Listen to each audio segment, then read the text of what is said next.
I used to think that if I ran far enough, the past couldn't catch me. That if I just kept moving, kept pushing forward, I'd never have to look back. And for a while, that kind of worked. There's something about driving away from the only place you've ever known that makes it feel like you're stepping into a new version of yourself.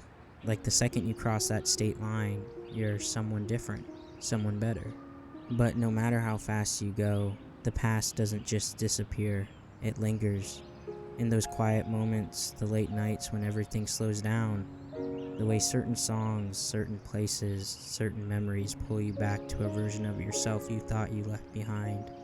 And eventually, you realize you were just trying to outrun the parts of yourself you didn't want to confront.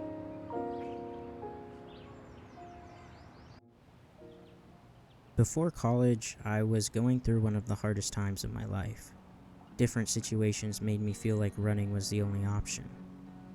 I convinced myself that if I could just leave this town, this house, this room, it would fix everything. Because the problem wasn't me, it was this place. Right? The answer to all my problems felt like it was a long car ride away from the only place that knew all my darkest secrets. But the more I remember that time in my life, the more I realize I was running from a version of myself that I never really felt proud of. My perceived failures weighed on me like a ton of bricks, and these country roads and familiar trees just reminded me of how much I hated myself. The environment around me started to feel pretty suffocating, like I was bound to crash and burn. So I resorted to my usual response of flight rather than fight, and packed up my car and went to college, thinking it would just get better. But leaving didn't make everything disappear. I thought I could outrun the pain, the memories, the version of me that I hated. But no matter how far I went, the weight of it all followed me. I wasn't running toward a better life. I was just running away from myself. And for a while it worked. It felt like I had a clean slate. But eventually I realized that version of me didn't stay behind. It came with me.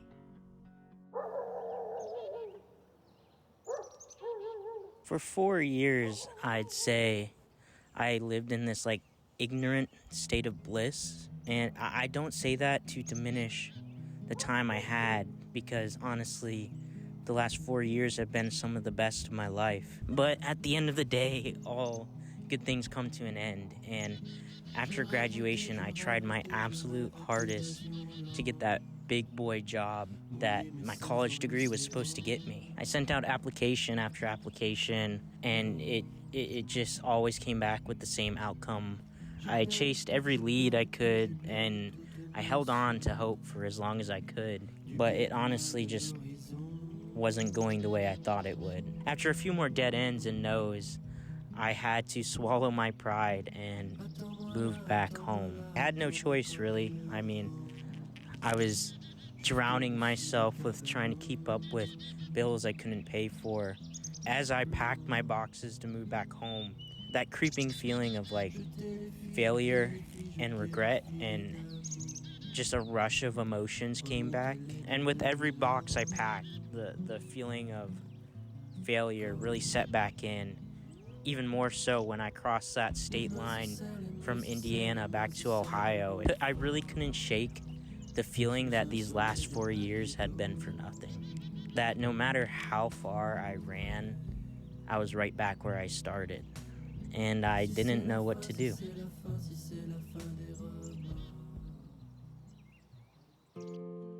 The first few weeks back home were rough. It wasn't the place itself. I didn't hate my hometown. I hated the memories I never addressed. The past I left behind left deeper cuts than I realized.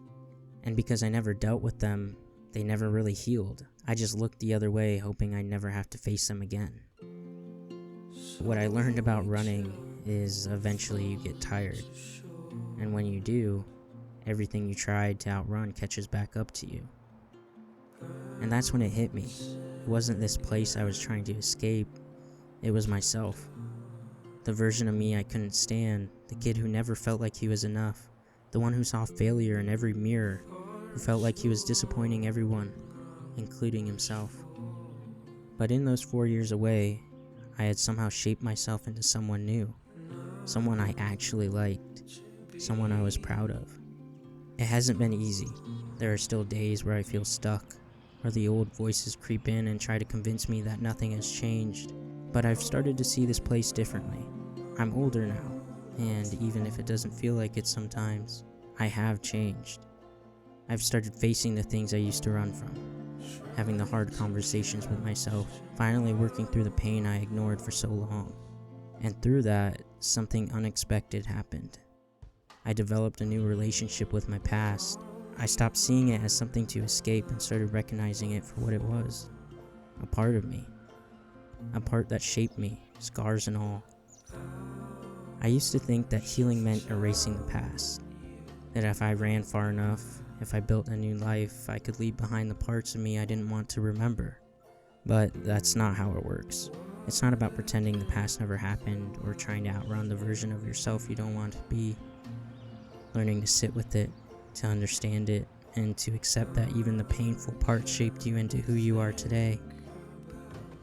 And I think, for the first time in my life, I'm okay with that.